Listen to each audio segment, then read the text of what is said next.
بسم اللہ الرحمن الرحیم۔ میرا نام فضا ہے اور میری شادی آج سے 2 سال پہلے حمزہ نام کے لڑکے سے ہوئی تھی۔ حمزہ کے والدین فوت ہو چکے تھے اور یہ رشتہ اس کی ایک پھپھو لائی تھی۔ حمزہ ایک کمپنی میں جاب کرتا تھا اور اس کے 2 چھوٹے بھائی تھے۔ چونکہ گھر میں کوئی عورت نہیں تھی اس لیے ان سب کو کھانے پینے میں بہت مشکل ہوتی تھی۔ اس لیے حمزہ جلدی شادی کرنا چاہتا تھا کیونکہ اس کے دونوں بھائی بھی جوان مگر غیر شادی شدہ تھے۔ جب یہ رشتہ میرے لیے آیا تو ہمارے سب رشتہ داروں نے ہم سے کہا کہ ان لڑکوں کے ماں باپ نہیں تھے اس لیے یہ اچھے کردار کے نہیں ہوں گے، اور لوگوں نے ہمیں بہت ڈرایا۔ مگر میرے والدین جب اس سے ملے تو انہیں حمزہ بہت پسند آیا اور انہوں نے کہا کہ حمزہ بہت اچھا لڑکا تھا اور وہ جہاں جاب کرتا تھا وہاں کے لوگ بھی اس کی تعریف کرتے تھے۔ یوں ہر طرف سے تسلی ہو جانے کے بعد میری اس سے شادی ہو گئی۔ میں سسرال آئی تو میں نے دیکھا کہ میرے دونوں دیور کوئی خاص کام نہیں کرتے تھے مگر گھر میں پیسے کی ریل پیل تھی اور گھر میں کسی چیز کی کمی نہیں تھی۔ لیکن یہ دیکھ کر میں حیران رہ گئی کیونکہ میرے دونوں دیور اچھا کھاتے پیتے تھے اور انہیں کسی چیز کی کمی نہیں تھی۔ میرا شوہر بھی بہت اچھا تھا اور سیدھا سادہ آدمی تھا۔ صبح ہوئی تو دفتر چلا جاتا تھا اور دفتر سے واپسی پر وہ سیدھا گھر آ جاتا تھا، جبکہ میرے دونوں دیور اتنے سیدھے اور معصوم نہیں تھے۔ ان دونوں کی حرکتیں بہت عجیب سی تھی۔ وہ دونوں کوئی کام نہیں کرتے تھے، سارا دن گھر سے باہر رہتے تھے اور رات کو گھر آتے تھے۔ یہی نہیں بلکہ ان کے کمرے سے رات کے وقت بڑی عجیب سی آوازیں آتی رہتی تھی۔ شروع کے دنوں میں یہ سب سن کر میں خاموش رہی تاکہ میرے دیور یہ نہ سمجھیں کہ میں ان دونوں کی جاسوسی کرتی تھی، لیکن سچ تو یہی تھا کہ وہ دونوں شروع سے ہی مجھے مشکوک لگے تھے۔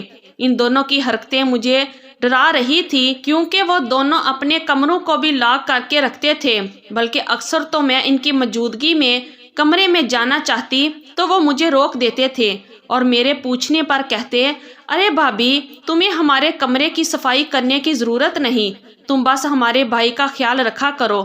یہ سن کر میں شرما جاتی تھی۔ میری نئی شادی ہوئی تھی اس لیے میں ان سے بحث نہیں کرتی تھی، لیکن مجھے ان پر شک ہونے لگا تھا کہ ضرور یہ اپنے کمروں میں کچھ چھپا کر رکھتے تھے اور چاہتے تھے کہ میں وہ نہ دیکھوں۔ لیکن آہستہ آہستہ مجھے لگنے لگا کہ جیسے وہ دونوں ہم سے بہت کچھ چھپا رہے تھے، مگر وہ ہمیں اس بات کا پتہ نہیں چلنے دیتے تھے۔ شادی کے ابتدائی دنوں میں جب ہماری آنکھ کسی کھٹ پٹ کی آواز سے کھل جاتی تھی تو وہ ہمارے کمرے سے نکلنے سے پہلے ہی ہمارے کمرے میں آ کر ہم سے باتیں کرنا شروع کر دیتے تھے اور یوں ہمارا دھیان دوسری طرف لگا دیتے تھے۔ خیر میرا شوہر تو ان باتوں سے بہل جاتا تھا مگر مجھے شک پڑ جاتا تھا کہ ضرور یہ ہم سے کچھ چھپا رہے تھے۔ ان کے کمروں سے جو آوازیں آتی تھی وہ سن کر ایسا لگتا تھا کہ یہ دونوں کچھ نہ کچھ غلط کر رہے تھے، مگر میرے دیور یہ سب چھپانے کی بڑی کوشش کرتے تھے کیونکہ جو ہی ان کے کمرے سے شور کی آوازیں آنے لگتی تھی ان میں سے کوئی ایک ہمارے کمرے میں آ کر ہم سے اونچی آواز میں باتیں کرنے لگ جاتا تھا، مگر میں کوئی بچی نہیں تھی کہ یہ سب نظر انداز کر دیتی۔ صاف لگ رہا تھا کہ میرے دیور اپنے کمرے میں ایسا کچھ کرتے تھے جو وہ ہم سب سے چھپا کر رکھنا چاہتے تھے، مگر کیا؟ اس کا جواب مجھے جاننا تھا۔ پھر ایک دن میں نے اپنے شوہر سے بات کی تو اس نے بھی لا علمی کا اظہار کیا۔ میرا شوہر کہنے لگا، فضا امی ابو کے مرنے کے بعد میں نے اپنی پوری توجہ پڑھائی پر لگا دی تاکہ میں کچھ بن جاؤں، اور جب میری جاب لگ گئی تو میں بہت مصروف ہو گیا اور میں سارا دن گھر سے باہر رہتا تھا اور گھر آتے ہی سو جاتا تھا۔ ایسے ہی مجھے نہیں پتا کہ یہ دونوں کیا کر رہے ہیں۔ اپنے شوہر کی یہ بات سن کر میں سوچ میں پڑ گئی کیونکہ اب تک میرا شوہر سارا دن گھر سے باہر ہی رہتا تھا، اس لیے اسے اپنے بھائیوں کی ان مشکوک حرکتوں کا پتہ نہیں چل پایا، لیکن چونکہ میں سارا دن گھر میں رہتی تھی اس لیے مجھے ان دونوں کے بارے میں پتہ چل گیا۔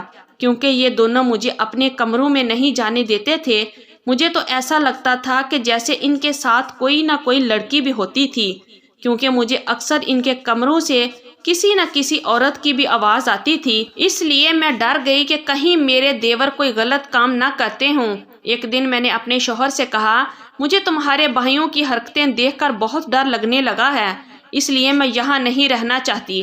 یہ سن کر میرا شوہر کہنے لگا، لیکن یہ میرے بھائی ہیں، میں انہیں چھوڑ کر نہیں جا سکتا، ویسے یہ میرا بھی گھر ہے، میں اسے کیسے چھوڑ کر چلا جاؤں؟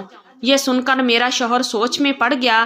پھر کچھ دنوں بعد میرے شوہر نے مجھ سے کہا، مجھے تمہاری بات ٹھیک لگتی ہے، اور ویسے بھی میرے بھائی میری بات نہیں مانتے، اس لیے ان کے ساتھ رہنے کا کوئی فائدہ نہیں۔ اور پھر میرے شوہر نے یہ گھر چھوڑ کر دوسرے شہر جانے کا سوچ لیا۔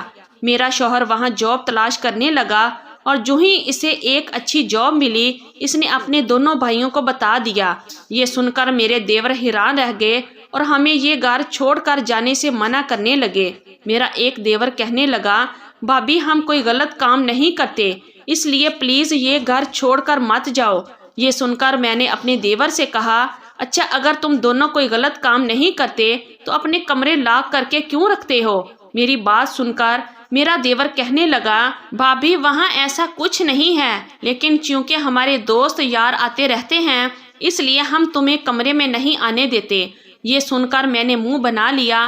صاف لگ رہا تھا کہ وہ مجھے بیوقوف بنا رہے تھے، لیکن میں اتنی بیوقوف نہیں تھی کہ میں ان کی باتوں میں آ جاتی۔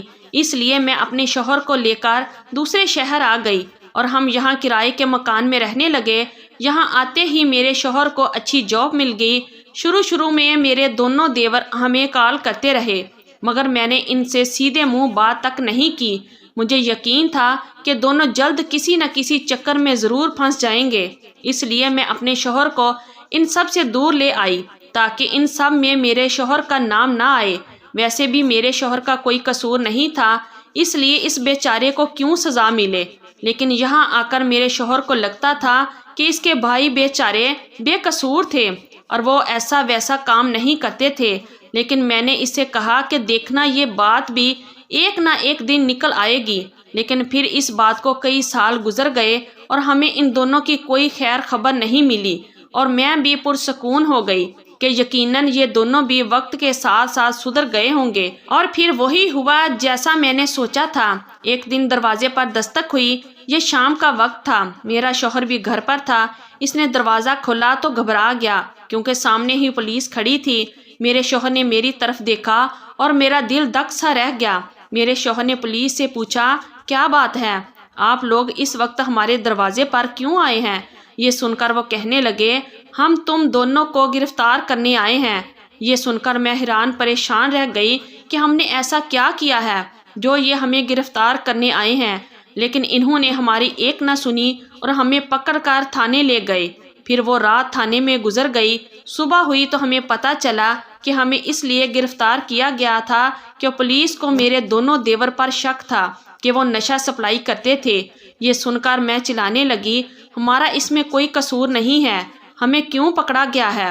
یہ سن کر پولیس کے ایک افسر نے کہا کہ تمہارا شوہر ان دونوں کا بھائی ہے اور ہو سکتا ہے کہ تم دونوں بھی ان کے ساتھ ملے ہوئے ہو۔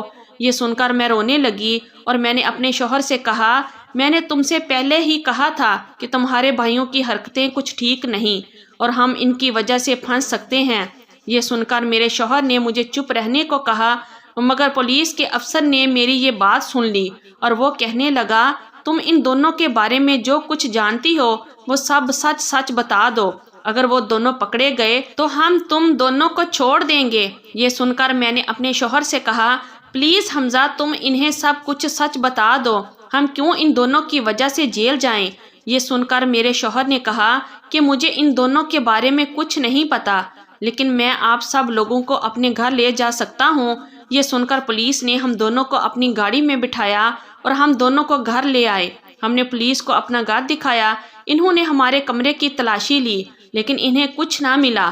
پھر انہوں نے دیور کے کمرے کی تلاشی چاہی لیکن وہ لاک تھے، اس لیے پولیس نے ان کمروں کے دروازے توڑ دیے، اور جو ہی ہم سب اندر گئے سامنے کا منظر دیکھ کر ہماری آنکھیں پھٹی کی پھٹی رہ گئی، کیونکہ میرے دونوں دیور کے کمروں میں نشے کی تھیلیاں پڑی ہوئی تھی۔ میں یہ سب حیرانی سے دیکھ رہی تھی، مجھے تو پہلے ہی ان دونوں پر شک تھا۔ اسی وقت میں نے اپنے شوہر سے کہا، اب دیکھ لیا کہ میں سچ ہی کہتی تھی۔ میں نے اسے طنزیہ انداز میں دیکھ کر کہا تو وہ کہنے لگا، مجھے کیا پتا تھا کہ یہ دونوں اندر چھپ کر ایسے کام کرتے تھے۔ پولیس ان کے کمرے میں موجود ہر شے کی تلاشی لے رہی تھی۔ میرے دیور کے بستر کے نیچے سے ایک پستول نکلا تو ہم دونوں ہکا بکا رہ گئے۔ یہ تو بہت لمبا معاملہ لگتا تھا، ایسا لگ رہا تھا کہ ہم بھی ان دونوں کے ساتھ پھنسنے والے تھے۔ پھر کچھ دیر بعد پولیس نے ان کے کمرے کی تلاشی لے لی تو ایک افسر میرے شوہر سے کہنے لگا، تمہارے دونوں بھائیوں پر بہت سارے کیس ہیں، یہ دونوں کئی سالوں سے یہ کام کر رہے تھے اور ان کا ٹارگٹ معصوم بچے اور لاچار عورتیں تھیں۔ یہ ان لوگوں کو پیسے دے کر اپنا دھندا چلا رہے تھے۔ اب تک یہ ہماری نظروں سے چھپے رہے، لیکن اب ان پر بہت سے کیس بن چکے ہیں اور ہمیں یہاں آ کر ان دونوں کے خلاف سارے ثبوت مل گئے ہیں۔ اس لیے بہتر یہی ہے کہ تم ہمیں ان دونوں کا پتہ بتا دو تاکہ ہم انہیں گرفتار کر لیں۔ یہ سن کر میرا شوہر پریشان ہو گیا اور اس نے میری طرف دیکھا۔ میں نے اس افسر سے کہا کہ صاحب آپ ہمارے یقین کریں کیونکہ ہم یہ نہیں جانتے تھے وہ دونوں اس وقت کہاں ہیں۔ یہ سن کر وہ افسر کہنے لگا، یہ کیسے ممکن ہے کہ تم دونوں کو ان کے بارے میں کچھ نہیں معلوم؟ یقیناً تم دونوں ہم سے کچھ چھپا رہے ہو، اس لیے میں تمہیں بتا رہا ہوں کہ اگر وہ دونوں ہمیں نہیں ملے تو ہم تم دونوں کو جیل میں ڈال دیں گے۔ یہ سن کر میرا شوہر پریشان ہو گیا اور کہنے لگا، مجھے اپنے بھائیوں کے بارے میں کچھ نہیں پتا، مگر میں اپنی جان بچانے کے لیے انہیں یہاں کال کر کے بلا سکتا ہوں، لیکن آپ کو مجھ سے وعدہ کرنا ہوگا کہ جو ہی وہ یہاں آئیں گے آپ ہم میاں بیوی کو چھوڑ دیں گے۔ یہ سن کر پولیس نے میرے شوہر سے وعدہ کر لیا اور اس نے اپنے دونوں بھائیوں کو کال کر کے کہا کہ میں اور تمہاری بھابھی تم سے ملنے آئے ہیں، اس لیے جلدی سے گھر آ جاؤ۔ یہ کہنے کے بعد میرے شوہر نے کال کاٹ دی اور پولیس کی گاڑی وہاں سے نکل گئی، جبکہ ہمارے ساتھ ایک پولیس کا افسر رہ گیا۔ مجھے یقین تھا کہ وہ دونوں ہم سے ملنے ضرور آئیں گے، لیکن ایک ڈر بھی تھا کہ اگر وہ دونوں نہیں آئے تو پولیس ہم دونوں کو جیل میں ڈال دے گی اور ہم بے گناہوں کو ان کے کیے کی سزا کاٹنی پڑے گی۔ اس لیے میں دعائیں کرنے لگی کہ وہ دونوں یہاں آ جائیں اور ہماری جان چھوٹ جائے۔ پھر اللہ نے ہماری دعا سن لی، کیونکہ جو ہی رات ہوئی میرے دونوں دیور گھر آ گئے اور ان کے آتے ہی پولیس نے انہیں گرفتار کر لیا اور یوں ہماری جان چھوٹ گئی۔ سچ ہے برے کام کا نتیجہ برا ہی ہوتا ہے اور ایک نہ ایک دن اس کی سزا ضرور مل جاتی ہے۔ اللہ تعالی ہم سب کو نیک اعمال کرنے کی توفیق عطا فرمائے، آمین یا رب العالمین۔ یہ تھی ہماری آج کی سٹوری۔ اگر آپ لوگوں کو اچھی لگی ہے تو پلیز ویڈیو کو لائک کیجئے اور ہمارے چینل کو بھی سبسکرائب کیجئے۔ شکریہ، اللہ حافظ۔